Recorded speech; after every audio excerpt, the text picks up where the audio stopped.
సాధారణంగా హీరోలను ప్రసన్నం చేసుకునేందుకు దర్శకులు పడరాని పాటలు పడుతుంటారు. ఈ కథ ఫలానా హీరోకే సరిపోతుంది, ఆయనే చేయగలడు అంటూ భారీ స్టేట్మెంట్లు ఇస్తుంటారు. తాజాగా కొరటాల శివ కూడా అచ్చం ఇలాగే అన్నాడు. ఎన్టీఆర్ కోసమే జనతా గ్యారేజ్ సినిమా కథను రాసినట్లు వివరించారు. కాగా ఈ కథను మొదట్లో ప్రభాస్కు వినిపించాడట శివ. ఈ కథ నచ్చలేదంటే వెంటనే మిర్చి కథను సిద్ధం చేశాడట. తర్వాత కాలంలో మహేష్ బాబు కూడా జనతా గ్యారేజ్ సినిమా కథను వినిపించినా ఆయన కూడా ఆసక్తి చూపలేదట. దీంతో శ్రీమంతుడు కథను వినిపించి దానిని పూర్తి చేశాడు. తిరిగి ఇదే కథను చరణ్ వినిపించినా ఆయన నో అన్నాడట.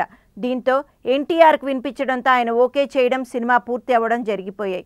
తాజాగా కొరటాల విలేకరులతో మాట్లాడుతూ జనతా గ్యారేజ్ కథ ఎన్టీఆర్ కోసమే కథ రాసుకున్నట్లు వివరించడం చూస్తుంటే హీరో అడుగులకు మడుగులు వత్తినట్లు ఉందని విశ్లేషకులు విమర్శిస్తున్నారు.